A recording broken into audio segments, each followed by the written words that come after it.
nom du Père et du Fils et du Saint-Esprit. Amen. Nous sommes aujourd'hui le mercredi saint de l'année liturgique A. Écoutons l'évangile du jour qui est tiré de l'évangile de Jésus-Christ selon saint Matthieu au chapitre 26, versets 14 à 25. En ce temps-là, l'un des 12, nommé Judas Iscariote, se rendit chez les grands prêtres et leur dit: « Vous, que voulez-vous me donner si je vous le livre ?» Il lui remit 30 pièces d'argent. Et depuis, Judas cherchait une occasion favorable pour le livrer. Le premier jour de la fête des pains sans levain, les disciples s'approchèrent et dirent à Jésus: « Où veux-tu que nous te fassions les préparatifs pour manger la Pâque ?»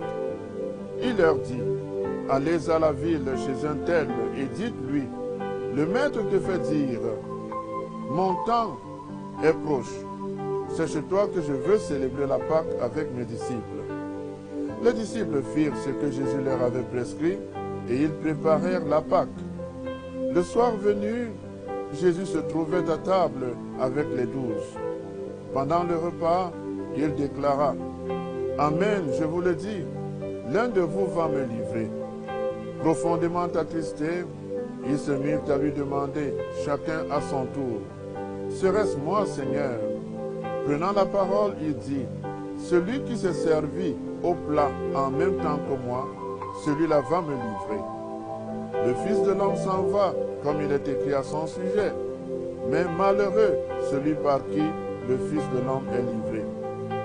Il vaudrait mieux pour lui qu'il ne soit pas né, cet homme-là. » Judas, celui qui le livrait, prit la parole. « Rabbi, serait-ce moi ?» Jésus lui répond: « C'est toi-même qui l'as dit. » Acclamons la parole de Dieu. Louange à toi, Seigneur Jésus. Bien-aimés dans le Christ Jésus, le texte de l'Évangile selon saint Matthieu que nous venons d'écouter revient surtout sur la trahison de Jésus par Judas Iscariote. Eh bien, nous avons suivi dans le texte d'hier que la trahison de Jésus par Judas était en quelque sorte l'œuvre de Satan. Donc Satan entra en lui. Mais dans la version de Matthieu que nous venons d'écouter, l'accent est mis sur la responsabilité de Judas. C'est Judas lui-même qui prend l'initiative d'aller trahir Jésus, d'aller livrer Jésus. Alors, je voudrais tout simplement souligner ici 2 points. Le premier point qui est assez marquant, c'est le fait que, et c'est un détail très important, pour livrer Jésus, Judas donne la condition de recevoir de l'argent. Et donc, pour de l'argent, Judas va livrer Jésus. Eh bien, nous sommes donc appelés à prendre conscience du fait que l'argent ne doit jamais nous amener à trahir notre vie de foi. L'argent ne doit jamais nous amener à trahir Jésus, à renier Jésus. Vous le savez que dans la vie de tous les jours, à quelque niveau que ce soit, beaucoup parmi nous compromettent leur vie. Beaucoup parmi nous renient leur foi. Beaucoup parmi nous renoncent à leur identité de chrétien à cause de l'argent. Beaucoup parmi nous sont capables de sacrifier même leur propre vie, de renier leur foi, de bafouer les principes de vie chrétienne, de bafouer les commandements de Dieu à cause de l'argent. Oh, très souvent l'argent nous fait faire des choses abominables, des choses inimaginables. Nous trahissons notre vie, nous perdons notre dignité, nous ignorons le Christ, nous prenons les mauvais chemins à cause de l'argent. Que l'argent ne nous amène jamais à sacrifier la vie des baptisés, à sacrifier la vie des êtres humains, à sacrifier notre propre dignité, à sacrifier notre propre vie.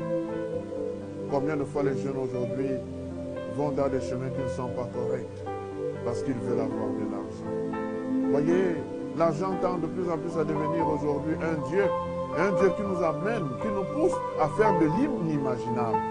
Je pense que c'est l'une des grâces que nous allons demander au Seigneur, que la grâce, que l'argent ne nous amène pas à renier notre foi, à trahir notre identité de chrétien, à perdre même notre dignité humaine, mais que la capacité d'aimer le Seigneur et de nous contenter de ce qu'il nous donne nous amène à lui rester toujours fidèle. Et je souligne un dernier point, avec votre permission. Jésus a dit une parole forte. Malheureux celui par qui le Fils de l'homme est livré. Et donc, d'où viennent nos malheurs? Nos malheurs viennent de ce que nous trahissons Jésus. Nous ne sommes pas fidèles à Jésus. Nous ne vivons pas selon ses commandements.